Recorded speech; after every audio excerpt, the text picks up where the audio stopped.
Hello again. It's great to be with you as you continue to work through the Bible in 2 years.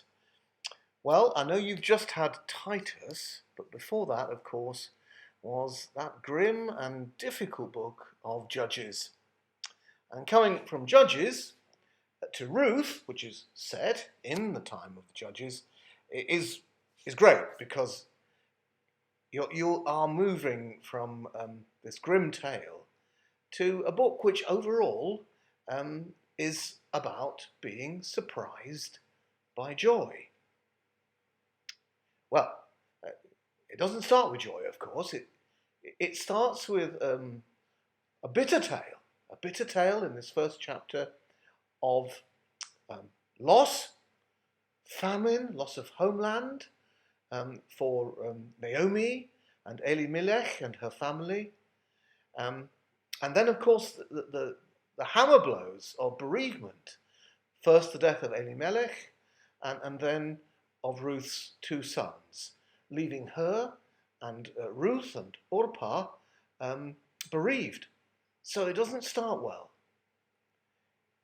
But in the center of even that first chapter is this great moment which is full of joy, where Ruth, the foreigner, the Moabitess, turns to her Jewish mother-in-law and says, "My fate is going to be your fate. And indeed, my, my God is going to be your God. I'm going to follow you in everything, including in allegiance to the God of Israel. Where you go, I will go." And this is a surprise. Surprise for all sorts of reasons. I mean, relationships in families are occasionally difficult. And I gather, though it wasn't the case as far as I was concerned, that relationships with in-laws can be particularly complex and difficult.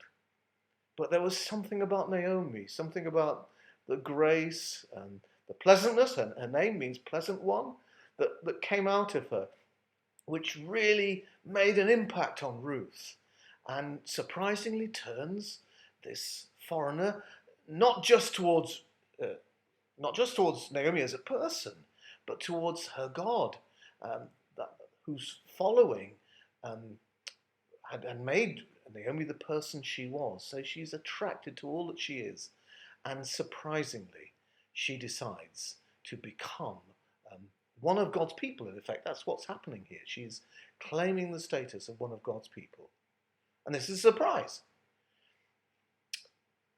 I mean, Israel's relationship with Moab was, to say the least, complex and difficult.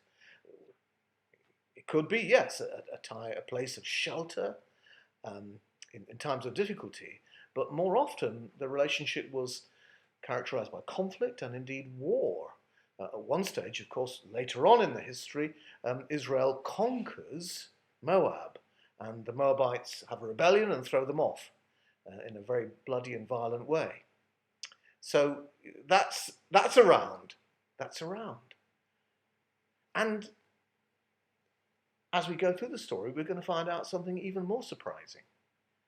That this foreign nation,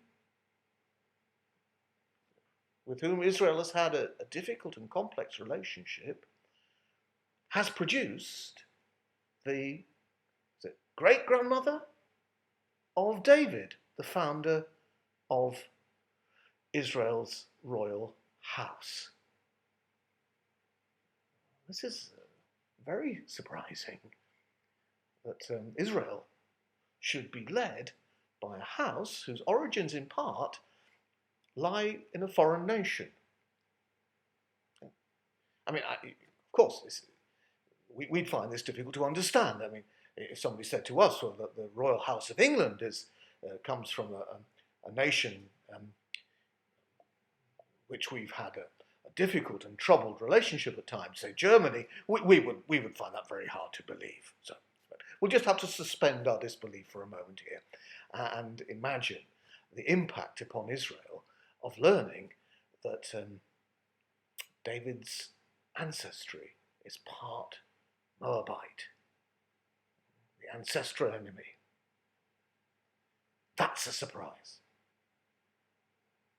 But of course, behind this is the mighty working of God, who doesn't make his people out of just those who are genetically, ethnically part of the tribe, but rather who makes his people out of those who turn to him in faith and lay hold of his grace. To all such, God will come. All such are welcomed by him, those who turn to him in faith, relying on his grace. All such, like Ruth, are part of his people. This is the surprise, that God isn't interested really in just those who belong by right of birth, but rather he's interested in those who come to him in faith. Those who come to him in faith are a surprise often, and they will be surprised by joy.